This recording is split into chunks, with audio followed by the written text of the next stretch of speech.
Okay, go. There are a lot of injuries that people go through in life, such as a sprained ankle, that one day it's really bad and a couple days later it's okay after some wrapping and icing, and you'll walk on it a week or so later. The injury I feel like most people don't listen or pay attention to is concussions. A concussion is when your head hits something and the brain rattles and you get a bruise on your brain. Now, symptoms of a concussion would be if they get knocked out, if they can't speak very well, if they're very sleepy while you're trying to talk to them, and if they stumble while trying to walk from somewhere else. Those are all short-term effects to having a concussion, and that right when those symptoms happen, you should seek medical attention right away. Long-term symptoms are not being able to focus on things such as school or work, and being restless throughout the whole day and night, and having a headache. To keep your brain moving and keep it running, you need to do things to challenge it, such as Sudoku puzzles, crossword puzzles, brain teasers, things like that. Keep your brain moving and whatnot. Concussions, athletes get them a lot.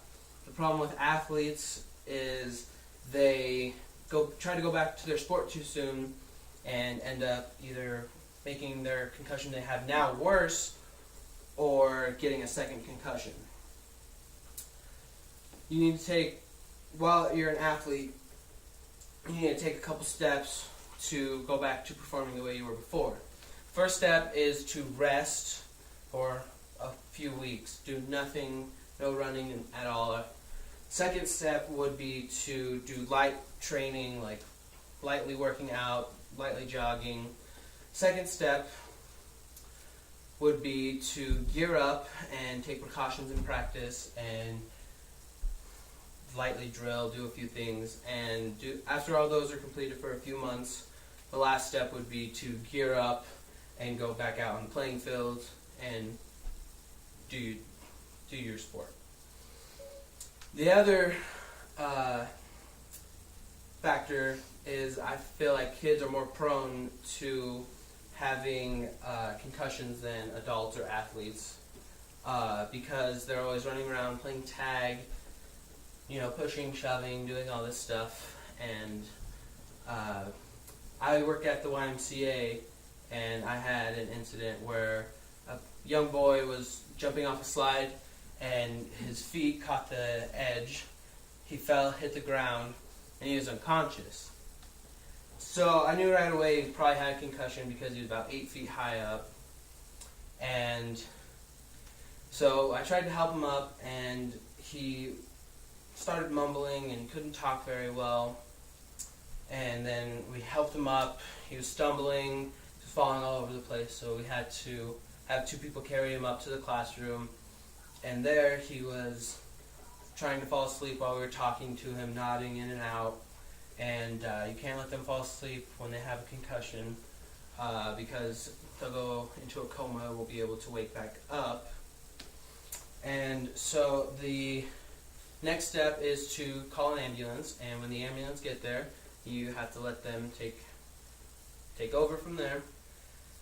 So the young boy, he ended up doing all the things, and he is back to normal now.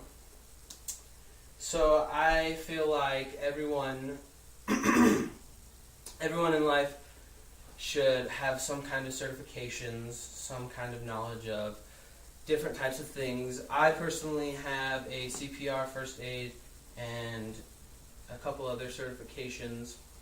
I feel like it's really good to know how to do, if something happens, what to do. For example, if someone falls down and has a heart attack, you should know what to do, when, how long, all that kind of stuff. I feel like it's good for everyone to be able to know that, because you never know when it could happen, where it could happen, and you could always save somebody's life and do precautions until the ambulance gets there.